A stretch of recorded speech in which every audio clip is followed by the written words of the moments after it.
नमस्कार साथियों, मैं गुलाब चंद मौर्य साइंस टीचर एक बार फिर आपके साथ एक बेहतरीन टॉपिक के साथ आपके हाजिर हुआ हूँ। टॉपिक का नाम है कोरोना। कोरोना आँखों से दिखता नहीं है और महामारी का रूप लेकर जनमानस को ऐसा प्रभावित किया है कि अर्थव्यवस्था से लेकर अर्थ और व्यवस्था, जिनका सिस्टम थोड़ा ठीक है उनके लिए तो सही है, नहीं तो लोग अंदर से टूट चुके हैं। आज मैं आपको इसके केमिकल फार्मूले के बारे में बताऊंगा। थोड़ा सा केमिस्ट्री से रिलेशन क्या है इसका, केमिस्ट्री के बारे में आपको बताऊंगा। यहाँ पर जो है, यहाँ पर क्या होता है, देखिए, जो केमिस्ट्री के केस में 4 तरह की रिएक्शन होती हैं। योगात्मक अभिक्रिया, विलोपन अभिक्रिया, प्रतिस्थापन अभिक्रिया और पुनर्विन्यास। Addition reaction, subtraction reaction, substitution reaction और रीअरेंजमेंट रिएक्शन। तो उन्हीं में से हम रीअरेंजमेंट को थोड़ा देखते हैं। ये देखिए, जैसे आपका ये कोरोना लिखा हुआ है, कोरोना में क्या हुआ, इसका इधर ऐसे ट्रांसफ़र हो गया और ये ऐसे ट्रांसफ़र हो। ध्यान दीजिएगा, अभी एक केमिकल फार्मूला बन जाएगा। तो ये सी पे जो है आपका आके यहाँ पर आर लग गया, सी पे आर लग गया और यहाँ सी पे ओ लग गया। उसके बाद ओ बच गया और यहाँ पर जो एन ए है ये एन ए बन गया।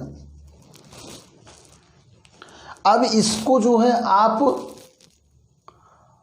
इसको आप सोडियम एल्कोनेट कह सकते हैं। जैसे अगर यहाँ पर CH3 होता तो सोडियम एसीटेट, चूँकि R लगा हुआ है, आप इसे सोडियम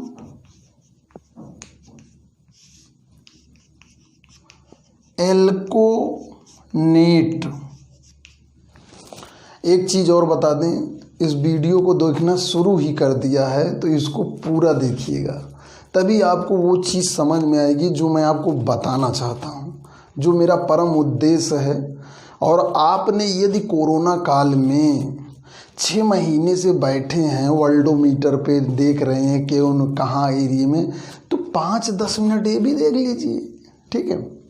आइए देखते हैं। यहाँ पर ये देखिए, ये सोडियम एल्कोनेट बन गया, इसी का रीअरेंजमेंट है। देखिए यहाँ पर एक R है, एक R है, एक कार्बन है, एक कार्बन है, 2 ऑक्सीजन है, 2 ऑक्सीजन है, और ये सोडियम जो है एक सोडियम है, यानी सोडियम। जो 3 वीडियो केमिस्ट्री के पढ़े थे यूट्यूब पर, तो वहाँ पर इस तत्वों के बारे में प्रारंभिक बताया गया है। तो यहाँ पर ये देखिए, ये आपका, अब मैं आपको ये बताना चाहता हूँ कि ये केमिस्ट्री, देखिए ये इसका क्या है, एटॉमिक लेवल है, ये इसका एटॉमिक लेवल है। इसके बाद इसके नीचे चलते हैं, R को ऐसे इलेक्ट्रॉन दिखाते हैं, यहाँ पर ये इलेक्ट्रॉन हो गया इसका। उसके बाद ये ऑक्सीजन के बाहरी कोश में 6 इलेक्ट्रॉन, कार्बन के बाहरी कोश में 4 इलेक्ट्रॉन, ऑक्सीजन के बाहरी कोश में 6 इलेक्ट्रॉन और कार्बन के बाहरी कोश में 4 इलेक्ट्रॉन, सोडियम के बाहरी कोश में 1 इलेक्ट्रॉन। तो ये इसका जो है आपका, ये आपका इलेक्ट्रॉनिक लेवल हो गया। ऐसे ऐसे ये बॉन्डिंग बनाते हैं।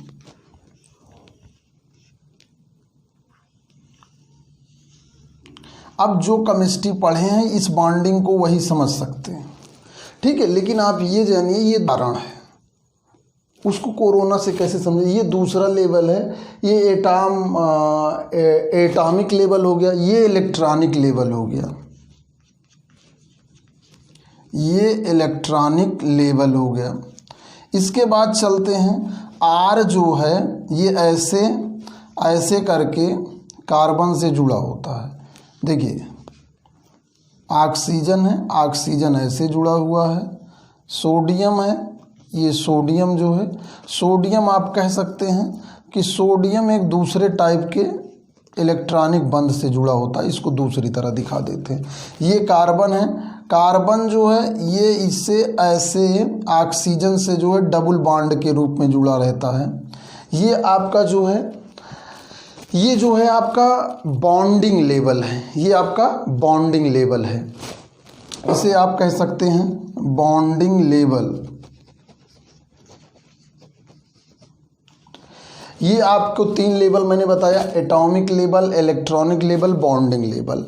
अब आगे जो होते हैं ये 3 लेवल, आगे होते हैं आपके energy level, quantum energy level. आगे 4 लेवल और होते हैं, energy level, quantum energy level,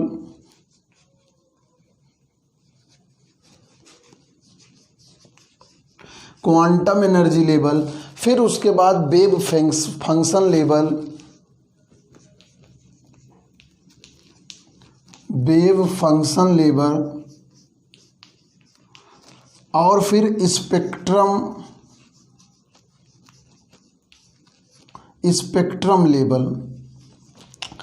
अभी एक जोक आया था व्हाट्सएप पे या फेसबुक पे कि भाई ये जो साइंटिस्ट लोग हैं 6 महीने से कुछ बना नहीं पा रहे हैं, ये वही लोग हैं जो 100 में 100 पाते थे परीक्षाओं में। तो जब हाई स्कूल इंटर में 100 में 100 पाए, लेकिन जब काम करने का टाइम हुआ तो कुछ नहीं कर पा रहे हैं।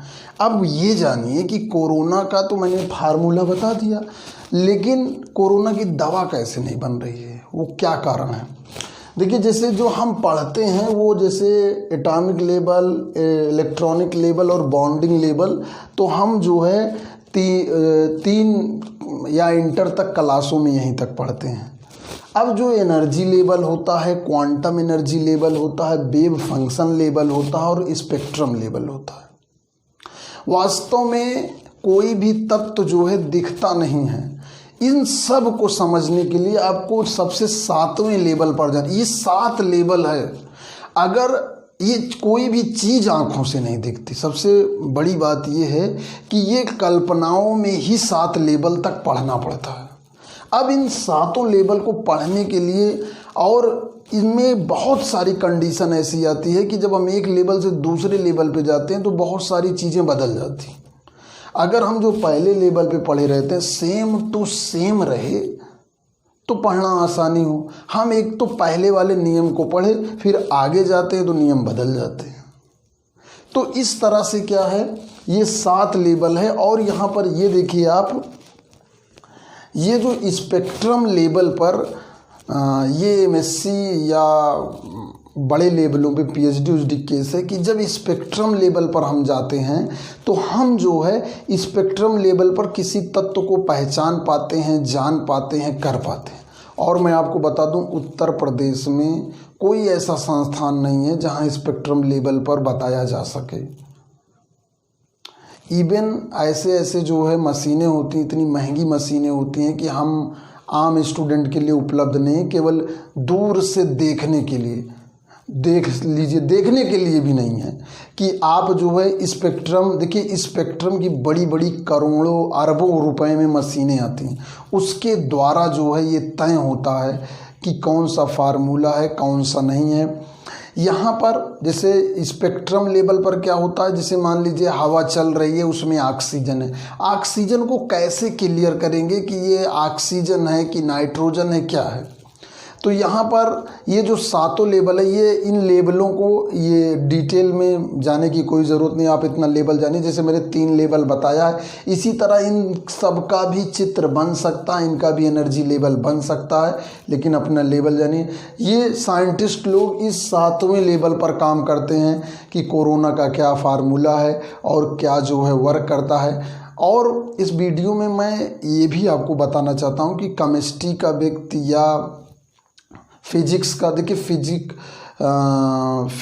फिजिकल केमिस्ट्री भी होती है, तो एक साइंस के स्टूडेंट को कितनी गहराई में जाके पढ़ना पड़ता है और उसे अपनी वर्तमान जो है सभ्यता और संस्कृति से लड़ते हुए पढ़ना पड़ता है। इसलिए ये 7 लेवल जब गहराई तक पढ़ता है तब उसको जाके केमिस्ट्री समझ में आता है, साइंस समझ में आता है, तब उसका इंटरेस्ट पैदा होता है। लोग यही पहले दूसरे लेवल पर ही जब रहते हैं तो इसको छोड़कर भाग जाते हैं, इसलिए उनको जो है केमिस्ट्री में इंटरेस्ट नहीं आता है। यहाँ पर जो मैंने आपको कोरोना का फार्मूला बताया, ये एक ओनली रिक्रिएशन है कि जो कोरोना की, जब मैंने अभी आपको परमाणु क्रमांक के बारे में बताया था तो वहाँ मैंने बताया था एच हैन माने मुर्गी भी होता है, एच माने हाइड्रोजन भी होता है, ओ फॉर आउल भी होता है, ओ फॉर ऑक्सीजन भी होता है, और सी फॉर क्रो भी होता है, सी फॉर कार्बन होता है। उसी स्पेलिंग को रीअरेंजमेंट करके अब आइए थोड़ा सा हम लोग जो है, ये तो मैंने सातों लेवल के बारे में बता दिया कि आपको केमिस्ट्री पढ़ना है तो गहराई में जाना पड़ेगा। सपोज दैट आप कोई खाने वाली चीज़ लिए हैं, सपोज दैट आप ये मान लीजिए, सपोज दैट आप जो है सोन पापड़ी लिए हैं, ये सोन पापड़ी आपने लिया है खाने के लिए। अब आप क्या करिए, इसको ऐसे दूर से देखते रहिए, क्या आपको खाने में मज़ा आएगा। अब इसके लिए आपको क्या करना पड़ेगा, इसको पास लाना पड़ेगा, फिर इसकी देखिए 7 लेवल तक समझिए, इसकी पन्नी को फाड़ना पड़ेगा, फिर इसके बाद भी एक रैपर होगा उसको भी फाड़ना पड़ेगा, फिर डिब्बे को खोलना पड़ेगा, 3 स्टेप को, फिर उसको निकालना पड़ेगा और आपको मुंह में खाना पड़ेगा, और तब जाके आप इसका स्वाद ले पाएंगे। अगर आप केवल यहीं पहले लेवल पर पढ़ के चले जाते तो आप मतलब सोन पापड़ी दूर से ही रखे हुए हैं और आप सोचिए कि अब सोन पापड़ी का आनंद आ जाए तो नहीं आ पाएगा। इसको खोलना पड़ेगा, 2 रैपर को खोलना पड़ेगा, तीसरा डिब्बे को खोलना पड़ेगा, फिर निकालना पड़ेगा, फिर उसके बाद आपको इसमें इंटरेस्ट आएगा। उसी तरह जो है, अगर किसी बच्चे का केमिस्ट्री में कम नंबर आता है या तो समझ लीजिए कि वहाँ पर उसका इंटरेस्ट जो है वो नहीं बन पा रहा है, इसके लिए टाइम देना पड़ेगा। तो आइए थोड़ा सा कोरोना के फार्मूले पे जो RCOCH3 है ध्यान दीजिए। अगर जब केमिस्ट्री में जो है सबसे पहले ही पढ़ाया जाता है, देखिए CH3COONA, ठीक है, COONA। तो यहाँ पर क्या होता है, ये सोडियम एसीटेट है। जैसे मैंने सोडियम एल्कोनेट कहा था, R की जगह CH3 लगा देंगे तो ये सोडियम एसीटेट हो जाएगा। जब सोडियम एसीटेट हो जाएगा, इसको जब हम हीट करते हैं तो एसीटेट और सोडियम में टूट जाता है, और फिर उसके बाद यहाँ पर रीअरेंजमेंट रिएक्शन होता है।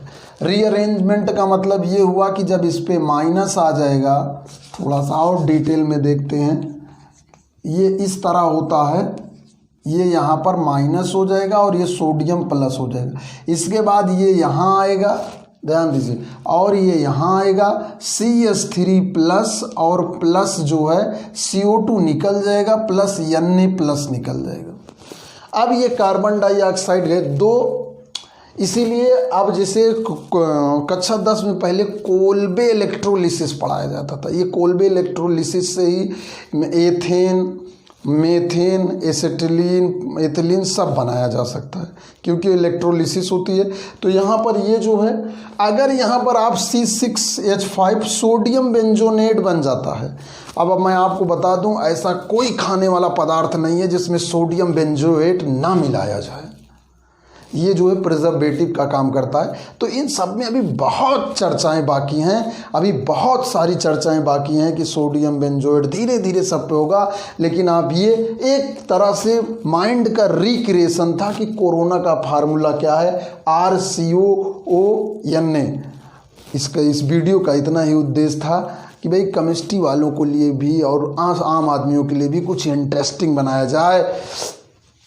और जो स्टूडेंट हैं, आप जानिए, जैसे ये 7 लेवल गहराई तक पढ़ने से आपको पढ़ाई में इंटरेस्ट आएगा, ऐसे हर विषय में आपको टाइम देना पड़ेगा। अगर एक लेवल 1 साल में कंप्लीट करते हैं तो समझ लीजिए 7 साल, चाहे जो सब्जेक्ट हो, उसमें आपको जो है गहराई में पढ़ना पड़ेगा, टाइम लगेगा, टाइम देना पड़ेगा, तब आप जाके सीख पाएंगे और दुनिया को सिखा पाएंगे। इस वीडियो में इतना ही। मैं गुलाब चंद मौर्य, साइंस टीचर। धन्यवाद।